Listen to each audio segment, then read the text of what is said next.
Today we kick things off with our international correspondent, Alex Newman. Alex, so good to see you. How you doing today? Doing okay. Thanks very much for having me, Duke. Well, we appreciate the work you do. You're on the cutting edge of this kind of educational stuff. And we have an interesting story today about Maryland, right? A bureaucrat who wants to create basically a position to monitor what goes on in homeschool. Yeah, that's where I'm saying. And so it begins. Talk about this new intrusion. Yeah, thank you, Duke. And so there's a new bill that's been introduced in the legislature in Maryland by a left-wing Democrat. And, she's acting like, oh, it's just a harmless little thing. We're just going to create an advisory council. They're just going to collect data. They're just going to advise the State Department of Education and the governor and all these bureaucrats on homeschool issues. What could go wrong? But naturally, homeschoolers recognize a threat when they see one. So a lot of opposition coming. The multiple lawmakers have actually now asked her to withdraw that bill, but they haven't yet. The committee hearing is coming up momentarily. It's in the House Ways and Means Committee. But this is transparent. It's a naked grab for power. It's an effort to get the camel's nose under the tent. And once it's there, we should pass regulations. We should supervise. We should dictate curriculum. And so there's no question that that's where these people want to go. And that's why homeschoolers are up in arms. Yeah, and homeschooling continues to swell and grow. It's becoming more and more vibrant. Now, here's a question for you. We know they're going to come for homeschooling anyway. We talked about the conferences at Harvard University, some of those professors already suggesting that children belong to the state, they don't belong to parents. What we see going on with critical race theory in the public schools, teachers now announcing that they are really the primary parents.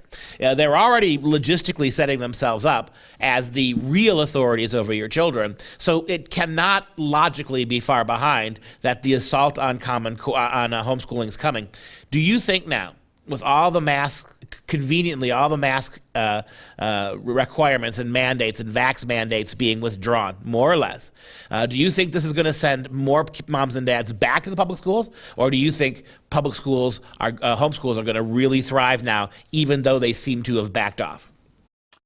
Well, we've actually done a little bit of research on this, and what we have found is that the overwhelming majority of people who started homeschooling during the pandemic, whether that was because they didn't like the Zoom classroom, or whether they didn't like the mask mandate, or whatever it was, they didn't like the way the kids were being put in these glass boxes and forced to sit far apart. Most of those seem determined that they're going to remain homeschoolers.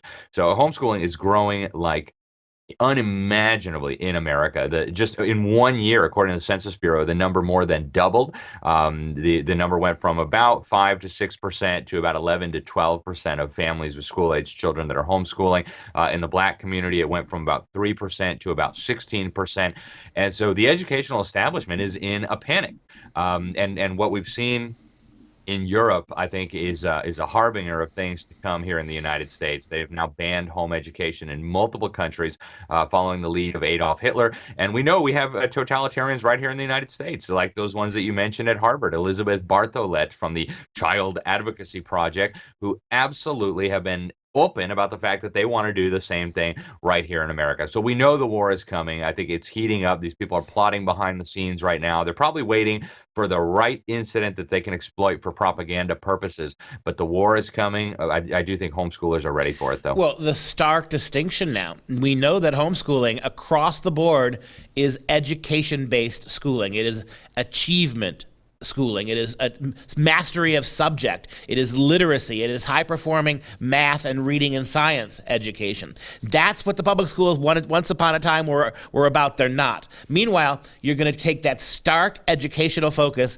and compare what's going on in government schools. They are not teaching literacy. They're barely teaching reading. Our kids are graduating 8th grade, 9th grade, senior year with 3, 6, 4, 5 years behind where they ought to be. They don't know much math, but what they're getting instead of an education-based education, a knowledge-based education, it's all about social justice, it's all about politics, it's all about transgenderism. I mean, the divide between real schools, homeschools, and what's happening in the public schools is so stark now that the sociologists, the communists, the socialists, the New World Order gang, the globalists who have co-opted American schools for all sorts of sociological reasons, they cannot allow an educational system based on education thrive like homeschooling is.